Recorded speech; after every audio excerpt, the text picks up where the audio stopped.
खुलुमबाय बेयो बड'लेण्ड इंखं टेलिभिजन दिनै 23 एप्रिल 2020 बिस्तिबार खालि सानसेनि बरादखौ नोंथांमोननि खाथियाव लानानै फैदों आं सदानन्द दैमारिया सिगां फरायथिनो लादों मेष राशि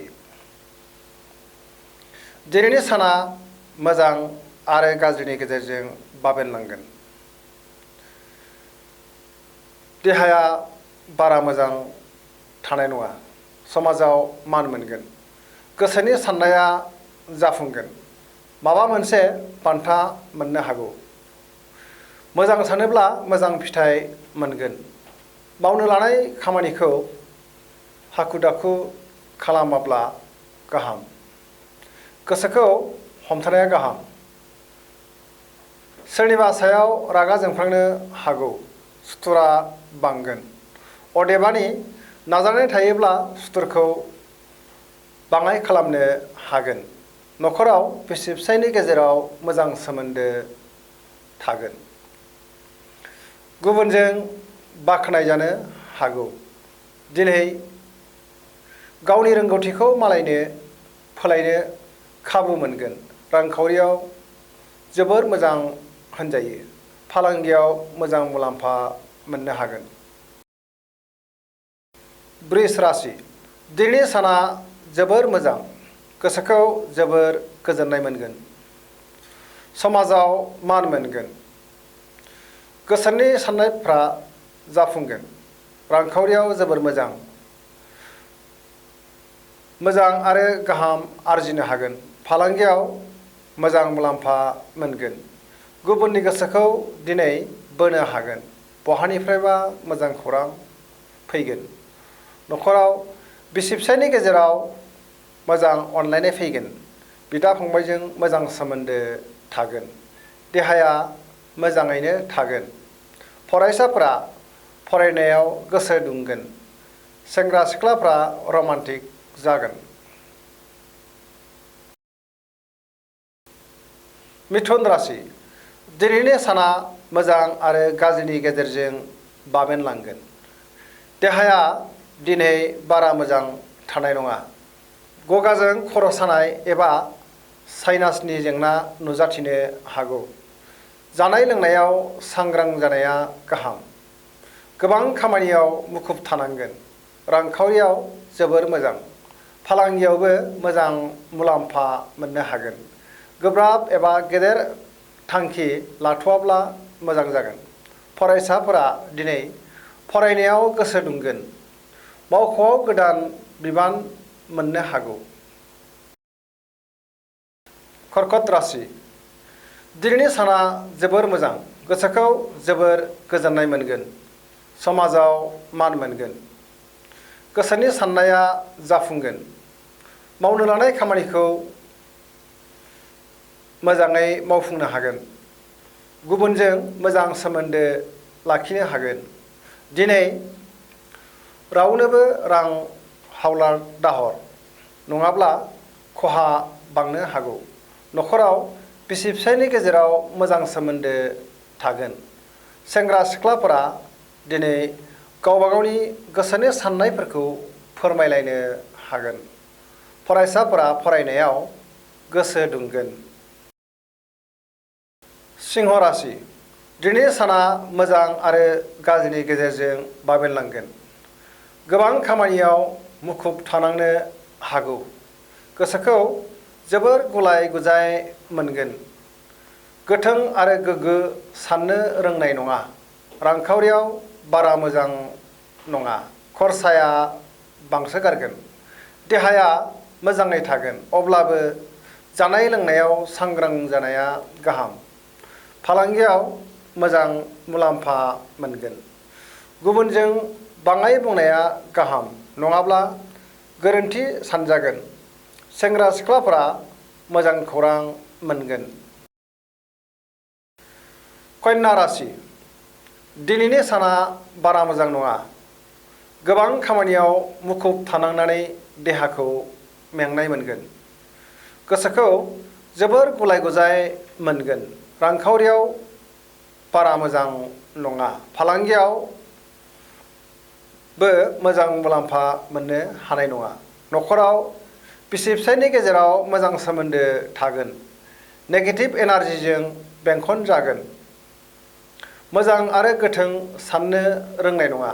मावनो लानाय खामानिखौ दिनै मावफुंनोब्ला गुबुननि बोसोन एबा हेफाजाब लानांगोन। तुला राशि दिनैनि साना मोजां आरो गाज्रिनि गेजेरजों बाबेनलांगोन। गोबां गोब्राब खामानिखौ एबा हाबाखौ मावफुंनो थाखाय गोबां जेंनाजों मोगा मोगि जानांगोन। सिगांनि थांखांनाय जाथायफोरखौ गोसोखांनानै जोबोर गुलाय गुजाय गोसोखौ मोनगोन। न'खराव बिसि फिसायनि गेजेराव मोजां सोमोन्दो थागोन। देहाया मोजाङै थागोन। अब्लाबो जानाय लोंनायाव सांग्रां जानाया गाहाम। मावख'आव लोगोफोरनि हेफाजाब मोनगोन। सेंग्रा सिख्लाफोरा गावबा गावनि गोसोनि साननायफोरखौ फोरमायलायनो हागोन। बहाबा दावबायनो एबा बेरायहैनो खाबु मोनगोन। वृश्चिक राशि दिनैनि साना बारा मोजां नङा। गोसोखौ जोबोर गुलाय गुजाय मोनगोन। सोरनिबा सायाव बांद्राय रागा जोंफ्रांगोन। रांखावरियाव बारा मोजां नङा। नाङा फाङा खरसाया बांगोन। फालांगियाव मोजां मुलाम्फा मोननो हागोन। मावनो लानाय खामानिखौ थि समाव मावफुंनो हागोन। न'खराव बिसि फिसायनि गेजेराव मोजां सोमोन्दो थागोन। बिदा फंबायजों एना एनि फैनो हागौ। दिनै गोख्रों थांखि लाथ'वाब्ला मोजां जागोन। देहाया बारा मोजां थानाय नङा। जानाय लोंनायाव सांग्रां जानाया गाहाम। गोजा गाबनि सि गानोब्ला दिनै नेगेटिभ गोहोआ बाङाय जागोन। धनु राशि दिनैनि साना जोबोर मोजां। गोसोखौ जोबोर गोजोननाय मोनगोन। समाजाव मान मोनगोन। मावनो लानाय खामानिखौ थि समाव मावफुंनो हागोन। गोसोनि साननाया जाफुंगोन। रांखावरियाव जोबोर मोजां होनजायो। फालांगियाव मोजां मुलाम्फा मोननो हागोन। बहानिफ्रायबा हरखाबै मोजां खौरां मोननो हागौ। न'खराव बिसि फिसायनि गेजेराव अनलायनाय फैगोन। सेंग्रा सिख्लाफोरा गावबा गावनि गोसोनि साननायफोरखौ फोरमायलायनो हागोन। फरायसाफोरा दिनै फरायनायाव गोसो दुंगोन। देहाया मोजाङै थागोन। दिनै गोब्राब गेदेर थांखि लानो हागोन। बहाबा बेरायहैनो एबा दावबायहैनो खाबु मोनगोन। मकर राशि दिनैनि साना जोबोर मोजां। गोसोखौ जोबोर गोजोननाय मोनगोन। मावनो लानाय खामानिखौ थि समाव मावफुंनो हागोन। गोसोनि बोलोआ बांगोन। रांखावरियाव जोबोर मोजां। फालांगियाव मोजां मुलाम्फा मोननो हागोन। न'खराव बिसि फिसायनि गेजेराव मोजां सोमोन्दो थागोन। बिदा फंबायनि गेजेराव अनलायनाय फैगोन आरो हेफाजाब मोनगोन। बहानिफ्रायबा मोजां खौरां मोननो हागौ। सेंग्रा सिख्लाफोरा गावबा गावनि गोसोनि साननायफोरखौ फोरमायलायनो हागोन। गुबुननि गोसोखौ बोनो हागोन। लोगोफोरनि हेफाजाब मोनगोन। देहाया मोजाङैनो थागोन। कुम्भ राशि दिनैनि साना जोबोर मोजां। लोगोफोरजों मोजां सोमोन्दो लाखिनो हागोन। गोसोखौ जोबोर गोजोननाय मोनगोन। समाजाव मान मोनगोन।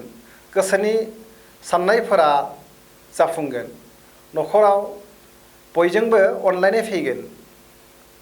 गोसोनि बोलोआ बांगोन। मोजां आरो गोथों साननो रोंगोन। मावनो लानाय खामानिखौ थि समावनो मावफुंनो हागोन। देहाया मोजाङै थागोन। रांखावरियाव जोबोर मोजां। अनलाइन फालांगियाव मोजां मुलाम्फा मोननो हागोन। देहाया मोजाङै थागोन। सेंग्रा सिख्लाफ्रा दिनै मोजां खौरां मोनगोन। गोदान खामानिखौ जागायजेननो हागोन। मीन राशि दिनैनि साना बारा मोजां नङा। गोसोखौ जोबोर गुलाय गुजाय मोनगोन। देहाया बारा मोजां थानाय नङा। जानाय लोंनायाव सांग्रां जानाया गाहाम।